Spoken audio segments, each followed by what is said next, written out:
श्री कृष्ण जन्माष्टमी अब नजदीक आ गई है, जिसको लेकर तैयारियां शुरू हो गई हैं। ब्रज के लाला के जन्मोत्सव की तैयारियां हिंदू ही नहीं बल्कि मुस्लिम समाज भी कर रहा है। ठाकुर जी को सजाने संवारने का हुनर मुस्लिम समाज के कारीगरों में भी कम नहीं है।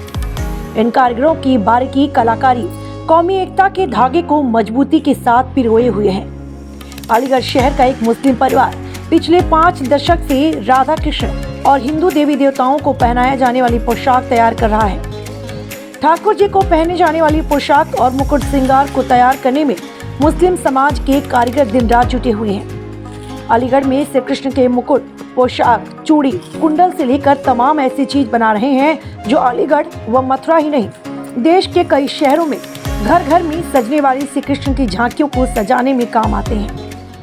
क्या नाम है आपका? विकास कपूर। जन्माष्टमी आ रही है, उसको लेकर कैसे खरीदारी चल रही है और कहाँ से सामान खरीद रहे हैं?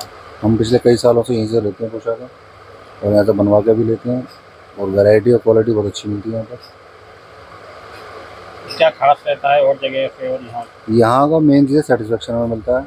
जो पोशाकें यहाँ पर जिस रेंज में और प्राइस हैं वो नॉर्मली मार्केट में नहीं मिलती। और सबसे बड़ी बात है वैरायटी, कि हमें कई सेट पूरा सेट लेना होता है, जो सेट यहाँ पर बन पाता है। और जगह पर जाओ तो एक पोशाक मिल गई, और हमारे सभी देवी देवताओं की हम पूरा सेट लेना चाहते हैं वो यहाँ पूरा में मिल पाता है। ये मेरा नाम आदिल है। ये हमारी दुकान यहाँ पे महावीरगंज में। ये हमारा बहुत पुराना वो है काम। यहाँ हमारे पहले दादा करते थे, अब पापा करते हैं, अब हम कर रहे हैं। बहुत लोगों को पसंद आती है हमारी पोशाकें, ऑर्डर भी आ रहे हैं। और जन्माष्टमी आ रही है, उसकी तैयारी चल रही है खूब बढ़िया करके। क्या चीज़ नहीं है इस बार? क्या पोशाक? इस बार लड्डू गोपाल की पोशाक तैयार हो रही है। लड्डू गोपाल की ज़्यादा चलती है पोशाक। क्या नाम है आपका? आबिद नईम। क्या मतलब नईम के मतलब सरनेम जो है नईम है, नईम एंड सन्स के नाम से शॉप है हमारे, नईम गोटे वाले। और ये मतलब ये समझिए जो गली है ना, ये लोग हमारे नाम से पहचानते हैं। एक गोटे वाली गली, नईम गोटे वाली गली। क्योंकि ये समझ लीजिए कि हमारी जो बाहर शॉप, हमारी जो शॉप है ना, ये अलग से पहले की शॉप है। तो जब से हम लोग यहीं पर ही हैं, अपने हिसाब से काम जैसे बढ़ता के जैसे इस टाइम पोशाक का काम हमारा ज़्यादा हो गया।